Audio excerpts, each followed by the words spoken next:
नाम मोहम्मद हबीब, मस्जिद गिराई जा रही थी, दर्द नहीं हो रहा था? मस्जिद का अपना एक तरीका होता है, किसी भी पूजा स्थल का अब उसके हम उसमें नहीं जाना चाहते हैं अभी फ़िलहाल, उसके लिए कभी आपसे हम बातचीत करेंगे। वो मस्जिद नहीं, वो विवादित ढांचा था। देखिए, आज जैसे आप बनारस की बात कर रहे थे इससे पहले, अब आप बताइए ज्ञान वापी किसी मस्जिद का नाम हो सकता है? ये आपका लाट भैरव किसी मस्जिद का नाम हो सकता है?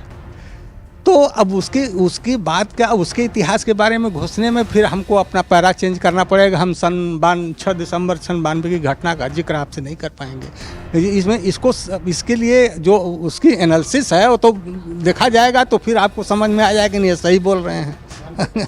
जी हाँ। तो उसके बाद जब समतलीकरण में काफ़ी 10-11 बज गए और तो हम लोगों के हुआ कि ऐलान किया गया वहाँ। हम थोड़ा साथ भी हमारे साथियों से छूट गया था, तो मेरा नाम लेकर वहाँ आप ऐसी बात कर रहे हैं, मेरा नाम लेकर अनाउंस किया गया कि मोहम्मद हबीब जी जहाँ भी हों, कार सेवक मिर्ज़ापुर, वहाँ हाजिर हों। जी, इनके साथीगण जो रहे हैं, रेलवे स्टेशन जाना है, गाड़ी पकड़ के अपने गंतव्य को निकलना है, समझ रहे हैं। तो हम लोग ही अपना गाड़ी उड़ी पकड़े और फिर आए। हाँ, सुबह होते होते बनारस आया गया। उसके बस द्वारा हम लोग अपने अपने गांव को गए। दरहार साइड में जफराबाद एक गांव है, वहीं मेरा निवास स्थान है, वहीं हम लोग पहुँचे। उसके बाद आपके समाज में कोई परिवर्तन नहीं दिखा? फतवा तो जारी नहीं हुआ आपके? नहीं, फतवा देखिए, फतवा जारी क्या करेंगे? फतवा का मतलब एक सुझाव होता है। फतवा का मतलब ये नहीं होता है कि आपको निष्कासित कर दिया जाए। इस्लाम हमारे पूर्वजों ने अपनी स्वेच्छा से स्वीकार किया है ना। आप फतवा जारी कर देंगे तो इसका मतलब ये नहीं है कि हम इस्लाम से खारिज हो जाएंगे, इसलिए कि इसका अपना बाइलाज है। इस मुसलमान या धर्म जो भी अपनाता है या पूजा पद्धति जो भी इंसान अपनाता है, अपने ईमान से अपनाता है, अपने पूर्वजों के आधार पर अपनाता है। और खारिज करने का किसी को दूसरा अधिकार नहीं है। हम जब उस इस्लाम के दायरे के बाहर जाएंगे तब तो कोई खारिज या कोई इस तरह की बात आएगी कि मुझे लोग जलील करें या मुझसे ऐसी कोई बात करें।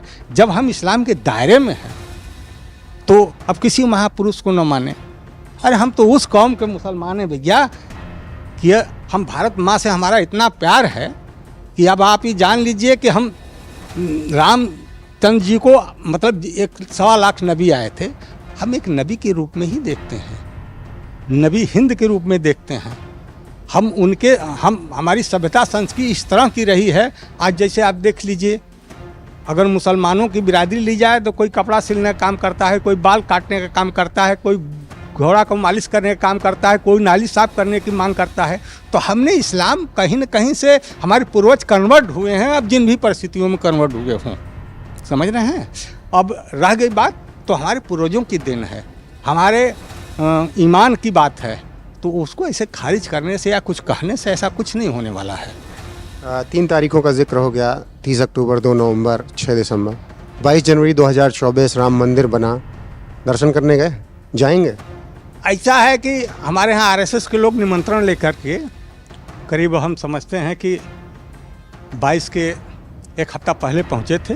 पूजी तक्षत और वहाँ का मंदिर का मॉडल और इस तरह की कोई मतलब हमको कुछ मिला था गाइडलाइन वगैरह।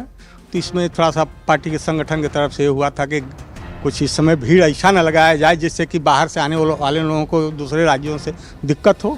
तभी उसके लिए हमारे साथियों से बातचीत चल रही है। दर्शन तो किया ही जाएगा, जब उसके बनने के लिए इतना त्याग किया गया है। बिल्कुल खुश हैं, खुश रहना चाहिए। अपने पूर्वजों पर नहीं खुश रहेंगे? मानुष हो तो वहीं रस खान बसो ब्रज गोकुल गाँव के ग्वारन, जो पशु हो तो कहा बसो मेरो चरो नित्यानंद की देनु मजारन, पाहन हो तो वहीं गिर को जो कर छत्र पुरंदर धारण। अब जहाँ इस तरह की सोच है, रसखान समाधि आज भी वृंदावन में कायम है और आज भी यह समझ लीजिए कि रहीम के वचन आज भी कायम हैं। तो ये सब इस तरह का जहाँ देश है। आज मज़ार पर, अब जहाँ मुसलमान की आप बात करते हैं, हमारे यहाँ जैसे देवबंद, मज़ार पर नहीं जाना पसंद करते, लेकिन ख्वाजा मोइनुद्दीन चिश्ती आए, आपके दिल्ली में जो हैं वो निजामुद्दीन औलिया आए, तो लोगों ने प्रचार किया, हिंदू मुस्लिम तहजीब के तहत सारी बात की। आज सुन्नी जमात जो है उस रास्ते पर चल रहा है, लेकिन कोई तो अब हिंदू भाई हमारे जाते हैं पुष्कर में पूजा करते हैं और पहले अजमेर में जाकर चादर चढ़ाते हैं। तो अब बताइए, वह तहजीब अगर हमारे भाई के पास कायम है तो वह तहजीब मेरे अंदर भी होना चाहिए कम से कम। वो लोग जो हैं कहते हैं कि फिर से 6 दिसंबर आएगा, बाबरी कभी भूलेंगे थोड़ी है, वक्त आएगा हमारा भी। नहीं नहीं, देखिए अब ये तो ओहो, अब हम कहते हैं कि आपके पश्चिमी, अरे इसमें जो बांग्लादेश है वहाँ प्रधानमंत्री शेख हसीना जी हैं, यहाँ बेनज़ीर जी भुट्टो हुआ करती थी। लेकिन हमारे धर्म में तो नहीं है कि मुस्लिम शासक हो, तो कितना पीछे की बात हम सोच रहे हैं। अब तो अरब इमारात में लड़कियों का लाइसेंस बन रहा है, गाड़ी चलाने का लाइसेंस बन रहा है, खेलने कूदने का ये सब बात की जा रही कह रहे हैं कि मुस्लिम शासक देश में आएगा ही नहीं क्या? है। नहीं नहीं, बिल्कुल आएगा, बिल्कुल आना चाहिए। ये तो जनमत है, जनमत जिसको चाहे वो उसको उसके साथ रहें। अब दे लीजिए, अब हम कहते हैं कि अब कितनी बड़ी ये देखिए अफगानिस्तान में बच्चियों को पढ़ने ही नहीं दिया जा रहा है। ये सब क्या है भाई? हम बहुत लीगी व्यवस्थाओं में नहीं डूबना चाहते हैं। हम ये नहीं कि जो सही बात हो उसको स्वीकारना चाहिए, औरतों का भी उतना हक है। आज हम कहते हैं कि आधी आबादी पर मोदी जी ने कितना बढ़िया रहम बरसा दिया, 3 तलाक पर वो पाबंद लगा करके। आज आधी आबादी सोचने को मजबूर है, खुश है कि बाहर ऐसे जोगी फकीर ही इस देश को चला पाएंगे। मान रहे हैं कि मोदी योगी इस देश को आगे ले जी हाँ हाँ हाँ, बिल्कुल आगे ले जा सकते हैं, इसमें कोई दो राय नहीं। बाकी जगह तो राजनीति होती है, जितने लोग हैं राजनीति, हम कहते हैं एक अल्पसंख्यक है, यह अब आप समझ लीजिए, और उन्हीं के मत के लेकर, उन्हीं के मत को लेने के लिए सारे दल समर्पण किए हैं। अब हम मुसलमान वहाँ दर्शन करने जा रहा है, आपने देखा होगा, तमाम समाचार पत्रों में देखा होगा, ये तमाम सुर्खियाँ हैं। तो इस तरह से तमाम बातें हैं जिससे लेकिन यहाँ हम राम का निमंत्रण ठुकरा, इसलिए कि ये समुदाय मुझसे नाराज न हो जाए। निमंत्रण पे ही आ रहा हूँ। निमंत्रण के साथ साथ एक और बात पूछ रहा हूँ। 90 में आपने वो दौर तो देखा बहुत करीब से, 92 भी देखा है। आज उन्हीं के बेटे अखिलेश यादव कह रहे हैं कि पहली बात तो वो निमंत्रण मिलने पर गए नहीं, लेटर लिख दिया कि बाद में आएंगे, चलिए कोई बात नहीं। आज कह रहे हैं कि सुप्रीम कोर्ट का जब फैसला आया, अगर मैं सरकार में होता तो 1 साल में मंदिर बनवाता, 3 साल 4 साल ना लगते। देखिए ऐसा है, सुप्रीम कोर्ट का फैसला जब आया तो मंदिर के लिए ट्रस्ट निर्धारित हुआ, किसी पार्टी द्वारा नहीं वो किया गया, ट्रस्ट के द्वारा उसका निर्माण करा गया।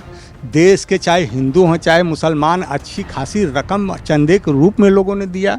जैसे सलमान खान हुए, वहाँ के एक आराम मशीन वाले हैं खुद अयोध्या के, उन्होंने 5 करोड़ रुपया दिया। मतलब इस तरह जो सुनने में बात आई, हम तो देखे नहीं हैं, लेकिन ऐसी, लेकिन यह जो उस निमंत्रण को ठुकराए तो क्यों ठुकराए? इसलिए कि अल्पसंख्यक नाराज न हो जाए। अल्पसंख्यक जाकर वहाँ अपना वो कर रहा है दीदार श्री राम जी का, आप इस तरह से बात कर रहे हैं केवल उसको खुश करने के लिए।